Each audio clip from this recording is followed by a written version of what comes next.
Hola, ¿qué tal? En esta ocasión vamos a hablar sobre la historia secreta del DNA. Es una idea que se me ocurrió el año pasado, que podría hacerse como una especie de presentación. Y pues bueno, está dedicada principalmente a mis amigos, porque como este sujeto no sabe de edición de videos, no tiene gran alcance lo que decimos aquí, ¿no? Pero para los pocos que sí llegue este mensaje puede ser muy interesante, especialmente si usted se dedica a trabajar en biología molecular, biotecnología, ciencias biomédicas o algo que involucre trabajar con ácidos nucleicos, ¿no? Y pues bueno, vamos a ver que la historia secreta fue una carrera entre grupos de investigación, ¿no? A ver quién le ganaba al siguiente, un gran logro, ¿no? Y pues bueno, ¿por qué es importante hablar de esta biomolécula? Porque el DNA es la molécula de la herencia, ahí están los genes, ¿no? Y pues bueno, a muchos investigadores llama tanto la atención que utilizan nombres poéticos para referirse al DNA. Eh, Hay un libro que se llama El gen egoísta y es viejo. Y allí el autor de ese libro, que es Richard Dawkins, dice que pensó en llamarle a su libro Las espirales inmortales, ¿no? Ajá, entonces si usted sabe de cómo se replica el DNA, podría encontrarle el sentido poético a las espirales inmortales, ¿no? Se dice que Erasmus Darwin, el abuelo de Charles Darwin, dijo que toda la vida orgánica provenía de un filamento viviente, ¿no? Interesante analogía para una época en que no se sabía nada del DNA, ¿no? Ujú. Y en un libro que se llama Genoma, la autobiografía de una especie en 23 capítulos, Matt Ridley dice que en el principio fue la palabra, ¿no? Como dándole un sentido teleológico a la biomolécula del DNA. Bueno, advertencia, parafraseando a Kafka, esta presentación puede romper el mar helado dentro de usted, ese mar helado o hielo estático que le dice que esa verdad ya está establecida, que Watson y Crick fueron los héroes de la biología molecular en sus inicios, ¿no? Ok, toda observación se hace desde una teoría, decía Charles Darwin. Esta es mi opinión en base a lo que he leído de cómo surgió cómo surgió este descubrimiento, ¿no? ¿Cuáles son los antecedentes más directos y por qué se involucraron estos sujetos? Bueno, ah, aquí tenemos a Linus Pauling conversando con el señor William Bragg, ajá, en una imagen que me hizo Gemini. Ajá. Y pues bueno, Pauling publicó este artículo en 1951, donde se propuso primero el plegamiento de las proteínas en lo que se llama dominios como la alfa hélice y la hoja beta plegada que no está mostrada aquí, ¿no? Entonces aquí podemos ver en esta caricaturita que está tomada del libro de bioquímica de Boeth, que el enlace peptídico es plano, ¿no? Entonces, en una época en que todavía no sabían cómo se plegaban las proteínas en el espacio, al menos localmente, de manera local o dominios, ajá, estos dos sujetos platicaron y lo que no le dijo Pauling, que está aquí como mordiéndose la lengua, fue que él ya lo había resuelto. Y cuando Bragg ve publicado esto, dice, no me dijo. Yo platiqué con él del problema y no me dijo que ya lo había resuelto, ¿no? Entonces se dijeron, no me tiene que ganar para la siguiente, ¿no? Los del equipo de Bragg. Ajá. Y bueno, entonces estuvo esa lucha intelectual, ¿no? En ese tiempo fue muy importante o le dolió mucho porque todavía se pensaba que las proteínas eran el material de la herencia, ¿no? Hoy sabemos que no es así. Las proteínas son los verbos de la biología. Ajá. Dicen los que se dedican a la proteómica, ¿no? Pero bueno, ajá, ok. Entonces, ¿qué pasó, no? Pues el siguiente paso era ahora decir cómo se pliega el material genético o DNA, ¿no? Ajá. ¿Quiénes estaban convencidos de que era material genético? Muy pocos, entre ellos John Randall.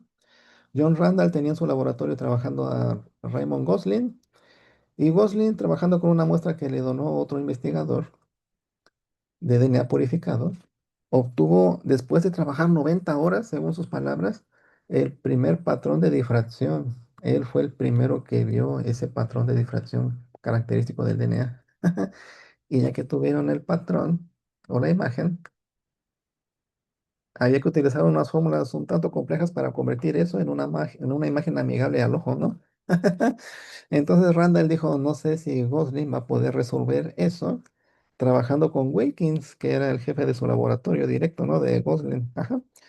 Y dijo Randall, ok, entonces como no sé si tienen la capacidad, aunque este sujeto, Wilkins, había trabajado en el proyecto Manhattan, ¿no? Se supone que era un genio. aunque a lo mejor lo que aprendió ahí fue a guardar secretos, ¿no? Bueno, entonces dijo Randall, voy a contratar a alguien que sí sepa, y contrató a Rosalind Franklin, pero al mismo tiempo que estaba en proceso de llegar Rosalind Franklin, se interesaron Watson y Crick por la biomolécula porque asistieron a una conferencia donde se hablaba de ella y dijeron, queremos entrarle. Y entonces el equipo de Bragg y tal vez participando Sidney Brenner, otros pesados dijeron, déjenos que entren para que le ganemos a aquel otro grupo la estructura del DNA, ¿no? Y así fue como estos sujetos llegaron y por eso le tenían como resentimiento a Franklin, ¿no? Porque pensaban que les iba a quitar su trabajo, ¿no? Y pues bueno, lo que usted no va a ver en los libros de texto es muy común. Usted puede tomar un libro de biología, puede tomar el Freeman, el Solomon, el Campbell, el que le guste de biología, de los chidos, ¿no?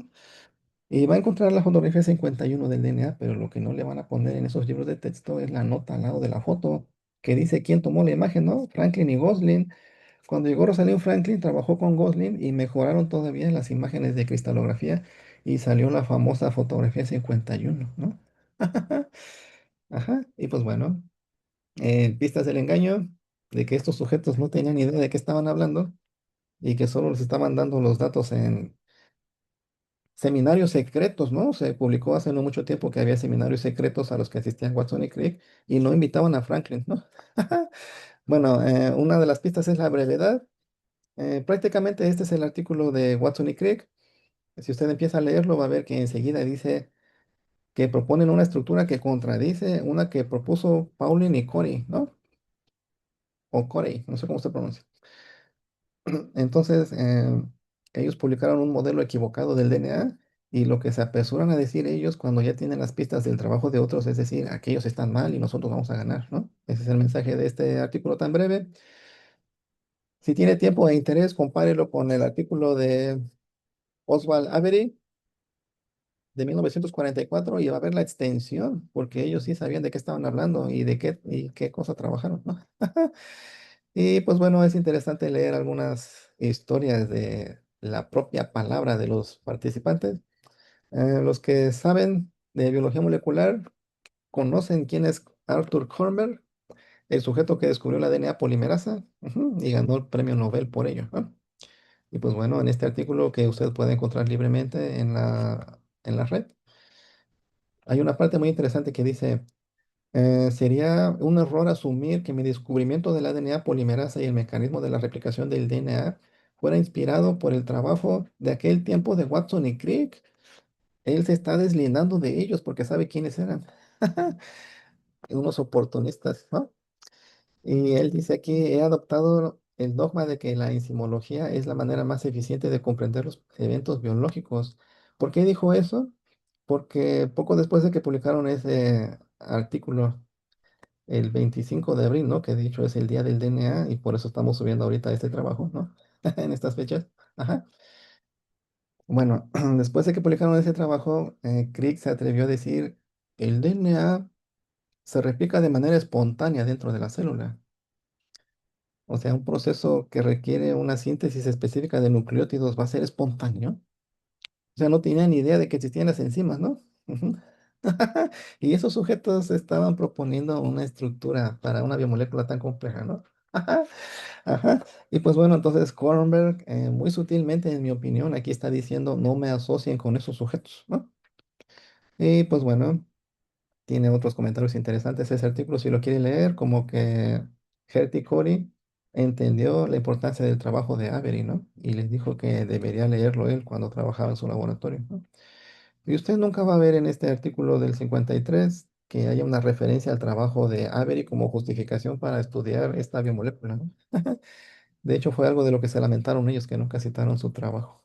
Ujú. Y pues bueno, otra pista de que hay algo raro en la historia, en las manos incompetentes. En este libro de Craig Venter que se llama La vida a la velocidad de la luz, Craig Venter es un gran personaje en la historia de la ciencia moderna, ¿no? Mm, fue uno de los que ayudó a secuenciar el genoma humano, para que tenga usted idea quién es este sujeto, y uno de los primeros en crear vida sintética. Por ejemplo, sintetizó cromosomas enteros y se los introdujo a células a las que se le había quitado el núcleo y la célula vivió, ¿no? con DNA sintético. Entonces él dice que la vida es un proceso químico, ¿no? O así se puede entender, como que quitándole la magia. Bueno, sería divagar, ¿no? Pero bueno, lo interesante de este libro es que él conserva el cuaderno de notas de Crick de aquella época, o diríamos bitácora, los que se dedican a hacer investigación. Y allí se ve que ni siquiera pudieron replicar el experimento de Chargaff, ¿no? O sea, les dijeron familiarícense con el tema para llegar a una conclusión si es que nos pueden ayudar.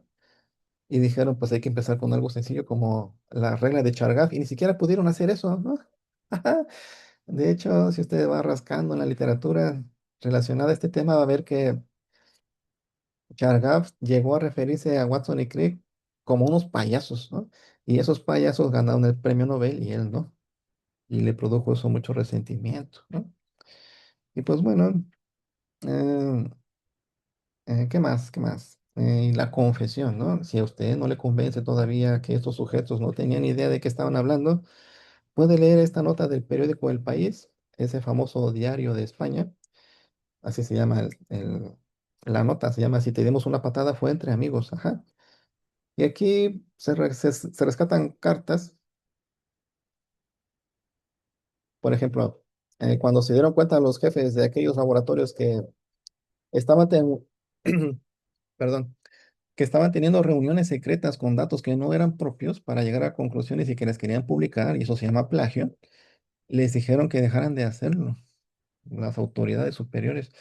Pero cuando se enteraron que Pauling estaba por publicar la estructura tridimensional del DNA, que resultó errónea, por cierto, dijeron, bueno, pues déjenos trabajar con tal de ganarle al otro equipo, ¿no? Y entonces aquí eso les dice Wilkins, ¿no? Maurice Wilkins. Querido Francis, esto es solo para decirte lo enormemente cabreado que estoy y lo mal que me siento sobre todo esto y lo amigo que soy, aunque parezca lo contrario. Nos encontramos rodeados de fuerzas que nos pueden triturar. Ujú. Y su respuesta de ellos fue la siguiente. Créenos si decimos que si te dimos una patada fue entre amigos, ¿no? Y aquí viene una frase o oración reveladora. Esperamos que nuestro robo al menos produzca un frente unido en vuestro grupo. Ajá. Están admitiendo que no eran sus datos. Ajá. Ellos nunca pensaron que esas cartas se iban a encontrar, ¿no? De hecho, ni la enviaron, ¿no? Por eso la encontraron. Pero, pues bueno, esos son nuestros ídolos. Yo diría que no deberían serlo. Ujú. Ah, esta famosa imagen que usted puede encontrar en cualquier libro de biología general o incluso en libros pesados como, creo que en Lodish también tiene esta imagen. Ujú. Libros pesados de bioquímica o de biología molecular pueden contener esta imagen y pues no eran sus datos, ¿no? La única ocasión en que sí discutieron seriamente el tema de la estructura del DNA fue en un seminario que tuvieron con Wilkins y Rosalind Franklin presente y antes de lanzar el artículo o el aviso. Dijeron, queremos la opinión de un experto y llamaron a Rosalind Franklin y cuando le presentaron su modelo, cometieron el mismo error que Linus Pauling, proponiendo que las bases nitrogenadas estaban por fuera y el grupo fosfato por dentro. Ella se los deshizo y les dijo, esto no tiene sentido y quedó muy resentido Watson de eso, que le demostraron que no sabía nada de bioquímica o de física o de química de biomoléculas, ¿no? Y en mi opinión, ese resentimiento le quedó grabado en su cerebro y por eso su libro que se llama Biología Molecular del Gen tiene en los primeros capítulos algo que ayuda a entender interacciones débiles entre biomoléculas, que ayudan a su estabilidad, ¿no? Porque quedó con ese trauma de que no sabía de qué estaba hablando y pues para disimular después con los años, ya que estudió el tema y publicó ese libro, pues dijo para que no haya sospechas, ¿no? De que yo sé de esto. Vamos a poner esto en los capítulos introductorios, ¿no?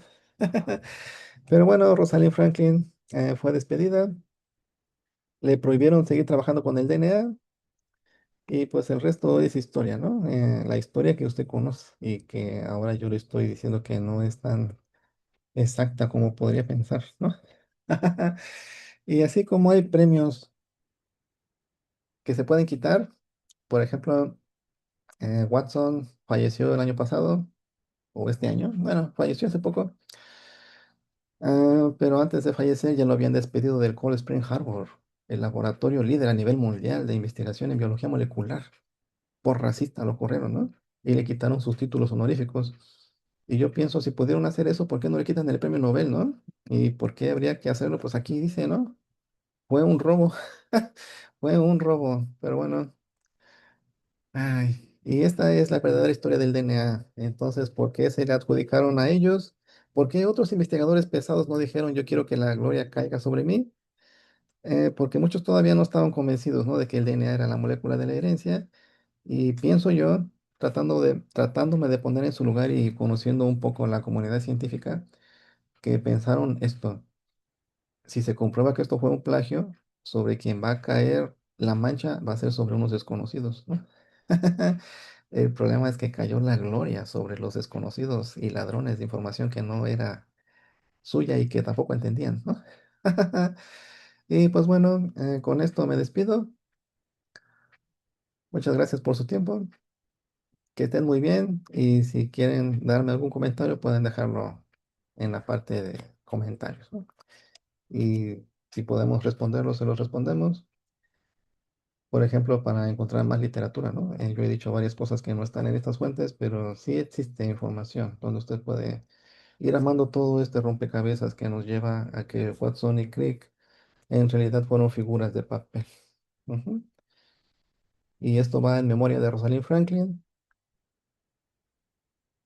y de seres queridos que he perdido, ¿no? Cuando trataba de hacer esta idea, perdí seres queridos, mi tía Gloria, mi hermana Angélica. Yo quería que ella viera este video, pero se nos ha adelantado, ¿no? Al más allá. Y pues bueno, gracias por su tiempo y que estén muy bien.